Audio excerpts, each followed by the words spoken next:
Bienvenidos a Canal 7 Televalencia, bienvenidos a Vis a Vis.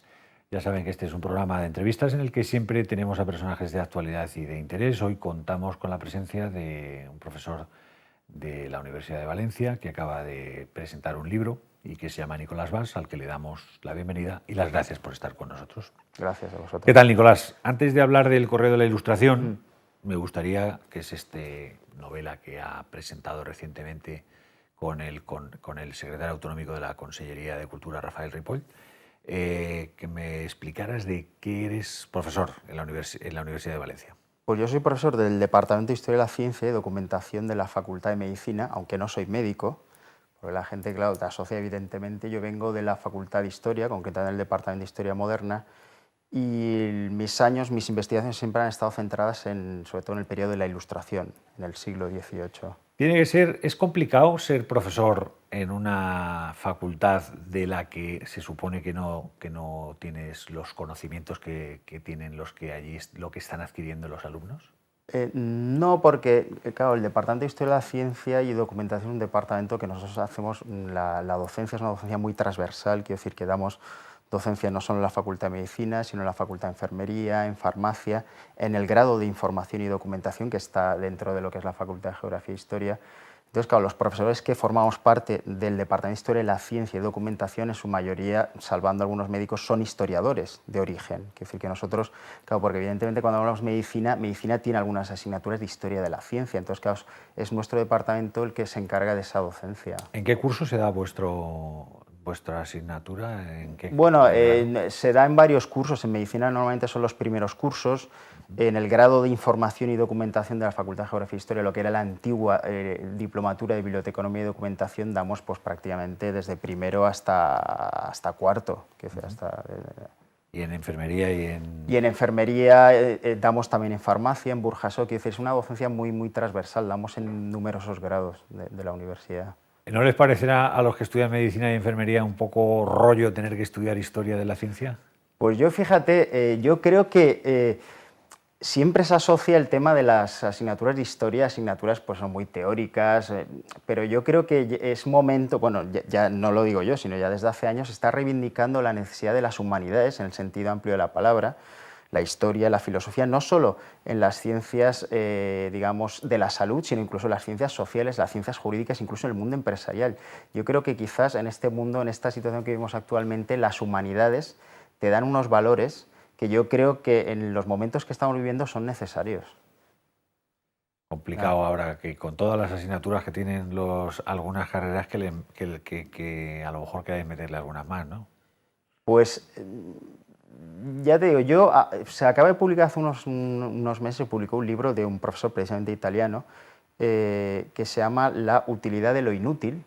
Claro, porque teóricamente él considera, y lo consideramos así muchos, que en esta sociedad que vivimos pues parece que las humanidades en sentido estricto se consideran como inútiles, porque claro, todo aquello que no obtenga unos fines económicos importantes, pues parece que no es útil. Entonces, un alegato en defensa de lo que son las disciplinas humanísticas, dígase la historia, la filología, etcétera.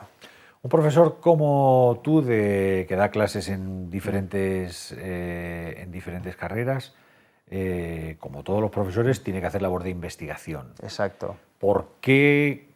Porque podrías haberte dedicado a investigar sobre ciencia, pero te has dedicado a investigar y has escrito este libro que es El Correo de la Ilustración, porque, entre otras cosas, es de la época moderna, que es la que tú, Exacto, es tu especialidad, sí. ¿no?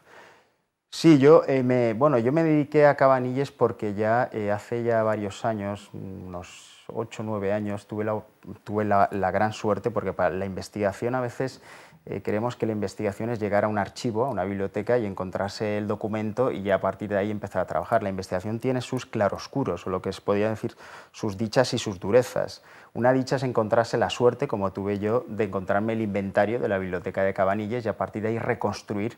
Porque un inventario, una biblioteca, no es solo la relación de libros, sino que a partir de ahí tú puedes, digamos, extrapolar el pensamiento del poseedor, del propietario de esa biblioteca. Yo hallé ese inventario y a partir de ahí fue tirando del hilo y unos años más tarde tuve la oportunidad de encontrar esas cartas, esa correspondencia cruzada entre Cabanilles y un librero parisino de finales del siglo XVIII. ¿Y las cartas que eran en francés o en castellano? En francés. Las cartas, bueno, yo lo digo ahí en la introducción del libro, claro, yo he hecho ese libro, he elaborado ese libro a partir de las cartas de Fournier, del librero Fournier a Cabanilles, pero no he podido hallar las cartas de Cabanilles a Fournier y no será porque no las he encontrado, porque este trabajo, este ensayo ha sido fruto de 6 años de investigación, fundamentalmente en París, en la Biblioteca Nacional, en los archivos de París, y a partir de ahí he podido reconstruir una parte, bueno, importante de este personaje. O sea, que ha hecho usted un trabajo de ratón de biblioteca, que dicen habitualmente. Sí, digamos que es una labor, ha sido una labor, por otra parte, apasionante porque, primero, la posibilidad de estar en París trabajando ya de per se es una maravilla. La posibilidad de estar en París, en París ya punto, es punto, ya no hace falta. Y si encima tienes la suerte de poder investigar en las bibliotecas que tiene allí, que son realmente espectaculares. Le han dado a usted, con este trabajo, el premio de Biblioteca Nacional de España. Por ese trabajo que dice que ha hecho usted en París durante tanto tiempo. Sí, exacto. La Biblioteca Nacional de Madrid convoca todos los años un premio de Bibliografía Nacional, y yo tuve la gran fortuna de obtener este premio concretamente en el año 2011. Una vez obtenido el premio, venía el siguiente, que es otra de esas, digamos, durezas en las que se encuentra el investigador, que es publicar el libro. Sí, porque si a usted le dan el premio, a ti te dan el premio en el 2011, que hayas tardado casi 3 años casi en 3 publicarlo, años, casi 3 años, sí. Que ha sido por ahí a ver si conseguías. Sí, esto ha sido una labor realmente muy complicada, porque hoy en día publicar un libro en España es muy complicado, muy complejo, pero sobre todo un tema de esta especialidad de historia del libro, quedan muy pocas editoriales. Yo he tenido la gran suerte de que lo ha publicado la que hoy por hoy es la principal editorial española en este campo, historia del libro, que es Julio Ollero y Ramos. Desde hace muchos años viene trabajando en este campo, pero yo lo que digo siempre, en su momento yo me fui como Paco Martínez Soria, casi en el autobús aquellos de los años 40, los años 50, con mi manuscrito bajo el brazo, le llamé al editor y le dije que quería reunirme. Por supuesto no sabía si lo iba a aceptar o no iba a aceptar. Él me dijo, bueno, pues déjemelo un par de semanas, 2 o 3 semanas, y le diré. A ver, que yo, claro, hablar de Julio Ollero para mí era una referencia para todos los que nos dedicamos a este campo. Él le gustó el manuscrito y finalmente, pues bueno, decidió editarlo. Tú dices que has contado con una fortuna, que cayó en tus manos el índice de la biblioteca de Cabanilles, del botánico Cabanilles, exacto. ¿Y cómo cayó eso en tus manos? Pues porque yo encontré ese inventario estaba en los fondos del Jardín Botánico, el archivo del Jardín Botánico. La verdad es que ¿Aquí ahora, en Valencia? Sí, no, de Madrid. De Madrid, lo que pasa es que hay Paseo de la Castellana. Sí, exacto. Hay una copia microfilmada en el Jardín Botánico de Valencia. Paseo del Prado, perdón. Sí, exacto. Entonces, pues la verdad es que no recuerdo ahora cómo cayó, pero lo cierto es que lo encontré. Encontré ese manuscrito, yo lo trabajé con otra persona, con Mariluz López Terrada, que actualmente es la directora del Instituto de Historia de la Ciencia. Lo trabajamos conjuntamente y a partir de ahí yo, bueno, pues vi que Cabanilles, aparte de ser botánico, que es por lo que es más conocido, yo veía un trasfondo de un personaje algo más científico, un personaje muy interesado por la literatura francesa, por lo francés, tenía obras de autores incluso prohibidos, incluso en ese inventario aparecía, porque claro, Cabanilles muere, ya a su muerte deja toda su biblioteca al Jardín Botánico de Madrid, pero una parte de libros, dice el inventario, prohibidos, su hermano los acaba cediendo a una orden religiosa en Madrid. Los acaba donando a una orden religiosa, bueno, como depósito. Al cabo de unos meses, el hermano de Cabanilles va a que le den esos libros y la orden religiosa dice que no, que ya no se los devuelven. Pero curiosamente estamos hablando de libros prohibidos, que van a una orden religiosa. Entonces, eso me hizo a mí que pensar que, bueno, Cabanilles estuvo en París, pero yo creo que aparte de dedicarse a sus plantitas y a cultivar, hizo algo más. Y entonces, eso es la correspondencia, desvela esa otra cara de Cabanilles. ¿Cabanilles era valenciano? Era valenciano, sí. ¿Y valenciano? ¿Por qué acabó cediéndoselo todo al Jardín Botánico de Madrid? Porque él fue director del Real Jardín Botánico de Madrid. Fue durante los 2 últimos años de su vida, en 1802, fue nombrado director del Jardín Botánico de Madrid y él fallece 2 años más tarde, en 1804. A mí me da la sensación, por lo que he conocido de Cabanilles, que es un personaje completamente desconocido, al que no se le ha dedicado... usted le ha sacado la parte de la ilustración, Exacto. no la parte de ciencia desde el punto No, de no, vista la parte de la botánica, sí, botánica. esa está muy bien estudiada además. Pero me da la sensación de que fue un personaje muy adelantado a su tiempo y con muchísima visión de futuro, que a lo mejor no se le ha sabido Sí, recompensar o ver. sí, yo creo que esa definición que dices es la correcta. Yo creo que fue un personaje, lo que puede llamar un personaje comprometido con su tiempo. Él hizo todo lo posible que gracias a correspondencia, porque claro, actualmente hablamos de WhatsApps, hablamos de mensajes, pero en el siglo XVIII la única forma de comunicación eran las cartas. Y las cartas en el siglo XVIII normalmente entre intelectuales van asociadas a libros, porque esas cartas van adjuntadas con una serie de libros. Te envío un libro, tú me lo envías, me envías una reseña, me envías un comentario. Cabanilles, gracias a correspondencia, hizo posible que entrara en España una cantidad muy importante de libros, de autores, que aquí no se podían usted comprar. Tiene usted consigue leer las cartas de respuesta. Exacto, y a partir de ahí... de Fournier exacto, a Cabanilles, exacto. no la que Cabanilles escribía él. No, pero a partir de ahí sí que se puede interpretar o leer entre líneas lo que Cabanilles le pudo decir. Y lo cierto es que Cabanilles ahí sí que fue un personaje muy comprometido con su tiempo. Cabanilles era una persona interesada en cualquier tipo de lectura. A él le interesaba fundamentalmente, es lógico, los temas botánicos, porque eran los que él se había formado, pero le interesan también todos aquellos temas relacionados con aspectos, por ejemplo, religiosos, hoy podríamos llamar, bueno, en aquella época sediciosos, heterodoxos, como era el caso de la literatura jansenista, eran corrientes religiosas heterodoxas. Le interesaba también todo lo relacionado con la literatura de viajes. Le interesaba mucho también la historia, quiero decir, no solo la botánica es el principal, grueso principal, pero había otros temas que le interesaban. Y además, en esa nómina, en esa lista, lo interesante, lo más, digamos, picante, podríamos decir, es que hay libros prohibidos también. El librero Fournier, ¿de qué lo conocía? ¿De algún viaje que hizo a París él?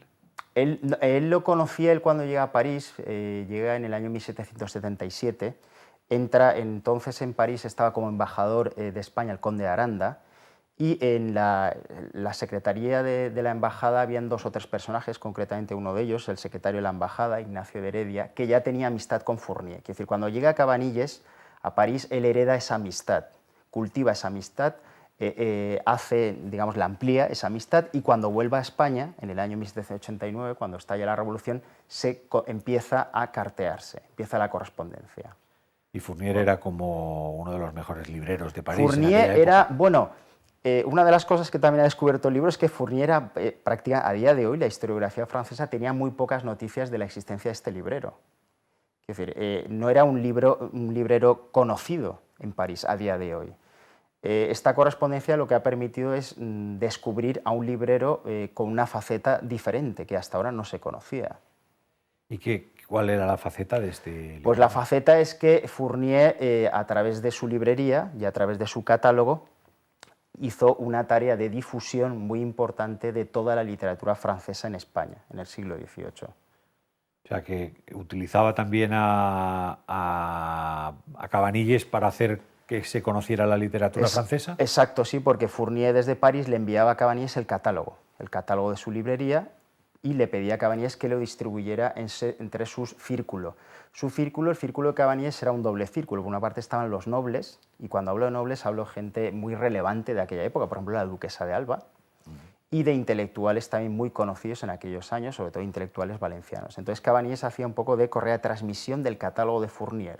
Que además tenían que leer en francés, claro. Exacto, sí, porque la mayoría de obras están, bueno, por no decir el 99% están en francés, son obras en francés. Lógicamente, el botánico Cabanilles sí que sabía francés. Claro, él había estado 13 años, él estuvo casi 13 años en París. ¿13 años en París? 13 años. ¿Ejerciendo de qué? Ejerciendo de preceptor de los hijos de una de las casas nobiliarias más importantes españolas, que era la de los duques del Infantado. Preceptor es lo que llamaríamos tutor, profesor particular. Era un cargo, además, que en la Europa del siglo XVIII era bastante común. Por ejemplo, Rousseau tuvo una etapa de su vida en la que fue preceptor. El ser preceptor, además, cuando evidentemente eras preceptor de una casa nobiliaria importante, te abría 1000 puertas, tenías 1000 posibilidades. Eso le permitió a Cabanilles, en los años que estuvo en París, pues conocer a muchísima gente de la élite intelectual, de la nobleza, y le permitió abrirse puertas para sus investigaciones y para sus trabajos. ¿Por qué acaba volviéndose a España? Pues acaba volviendo, claro, porque en el año 1789 estaba la Revolución Francesa, él estaba al servicio de unos nobles, y claro, los nobles, evidentemente, pues cuando estalla la Revolución los hubieran guillotinado, entonces se tuvo que volver. Y a partir de aquí, este momento, Cabanilles vivió 13 años, yo creo, muy dulces en París, pero cuando él regresa a España empieza hasta que muere, en el año 1804, empieza una dinámica de polémicas, de envidias, de recelos, que por otra parte también es bastante común en aquella época. Hay que decir, cuando actualmente se habla de que había un jesuita español en el siglo XVIII que decía la envidia y el menosprecio de lo propio caracteriza a los españoles, lo decía respecto a la España del siglo XVIII. Eso Cabanilles lo vivió en su propia carne, en su propia piel cuando regresó a España. Cuando regresó a España, volvió a Madrid, no volvió a Valencia. No, volvió a Madrid, se fue directamente a Madrid. ¿Y cuánto tiempo después le nombran director del Jardín Botánico? Él en el año 1802, él regresa en 1789 y en el año 1802 lo nombran director del Jardín Botánico. ¿Es un personaje estudiado suficiente, Cabanilles? Se ha estudiado muy bien la faceta botánica. La faceta botánica, tanto el profesor López Piñero como Martín Domínguez, que incluso la faceta de los años en los que él está en Valencia y elabora una de sus obras más conocidas, que son las observaciones, que es el viaje que hace por tierras valencianas, está estudiado muy bien, el profesor Joan Mateu, pero esa otra faceta, por eso yo hablo de esa otra cara, esa era desconocida. No era conocida, esa faceta en la cual permite que Cabanilles se establezca como intermediario entre Francia y España, intermediario cultural. Tú titulas El Correo de la Ilustración fundamentalmente basado en el correo que mantenían. Exacto, el correo, sí. ¿Qué personaje valenciano distinguirías tú dentro de la Ilustración? Es muy difícil porque yo quiero el personaje central y el que, digamos, la espina dorsal de toda la Ilustración valenciana es Gregorio Mayans. Gregorio Mayans. Gregorio Mayans podemos decir que es el padre de toda la generación de ilustrados valencianos, sin lugar a dudas. ¿Y es el que es una persona también afrancesada o también no, es una persona, Gregorio Mayans más que era austracista. Mayans también vivió el exilio, el autoexilio. Claro, sí. Habían ganado los Borbones en España y entonces Mayans tuvo que, digamos, ver cómo le rechazaban numerosas candidaturas a cargos en Madrid, en reales academias, y al final acabó autoexiliado en Oliva, porque él era de Oliva, pero eso no le impidió mantener una correspondencia de casi 30.000 cartas, ni más ni menos 30.000 cartas, con los principales intelectuales europeos. Hablaba idioma, por tanto. Sí, el idioma de comunicación en aquellos años, habían dos idiomas, pero principalmente el idioma, podríamos decir, oficial de la diplomacia era el francés, pero el idioma intelectual era el latín. ¿Y él hablaba en...? Mayans escribía sus cartas, muchas de ellas en latín.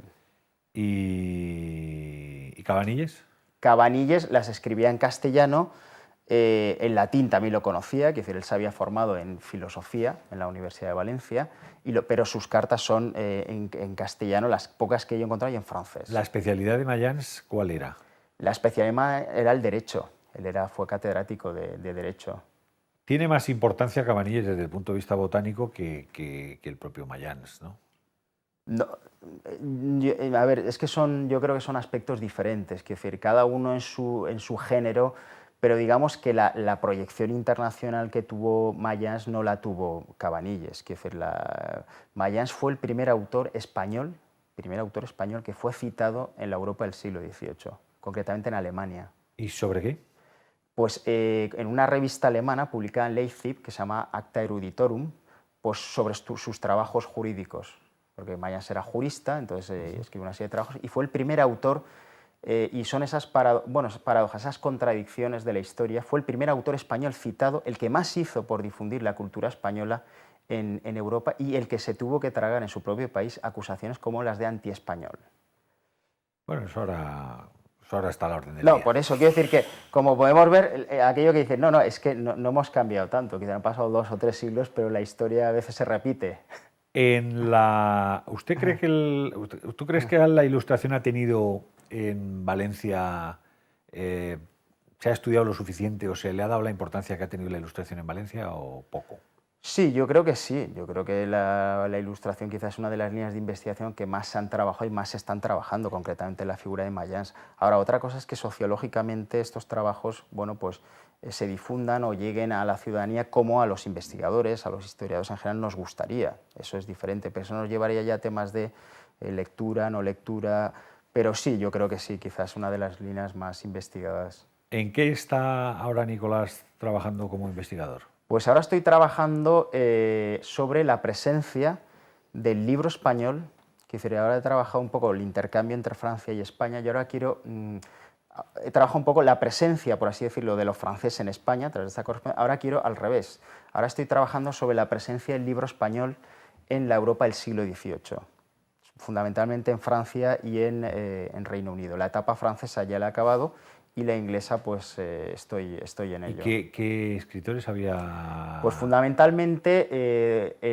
la visión que tiene la Europa del siglo XVIII sobre la cultura española es una visión que se reduce al siglo de oro, que es el siglo XVI, XVII fundamentalmente, y sin embargo lo que nosotros aquí consideramos como es el adalid de la modernidad, que es el siglo XVIII, prácticamente no hay autores, no se venden autores en la Europa del siglo XVIII sobre, de autores intelectuales de la Ilustración. O sea, una es la consideración que nosotros tengamos. Sí, y otra cosa es la visión, que es decir, la modernidad para los europeos del siglo XVIII, la modernidad intelectual, la asocian ellos al siglo XVI y al siglo XVII español.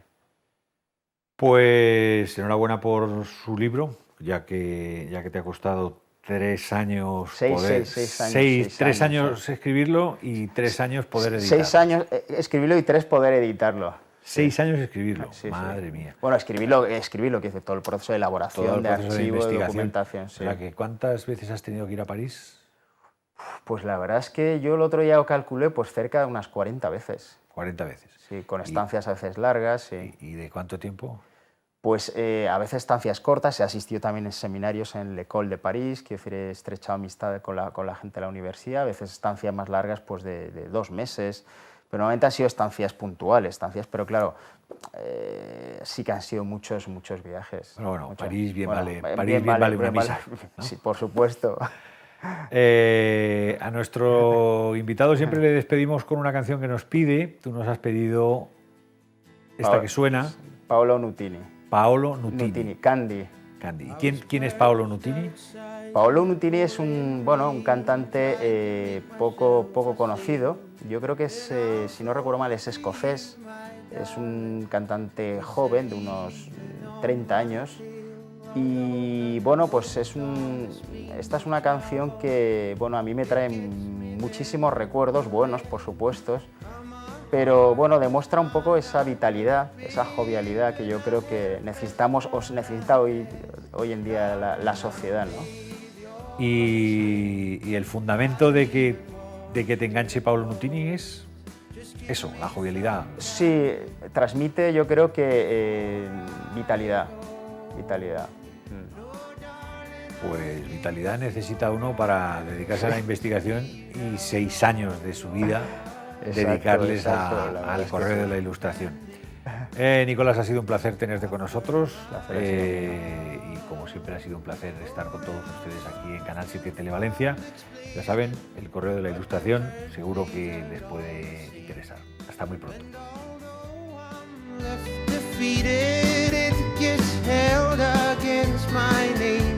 I know you got plenty to offer, baby, but I guess I've taken quite enough. While I'm some stain there on your bedsheet.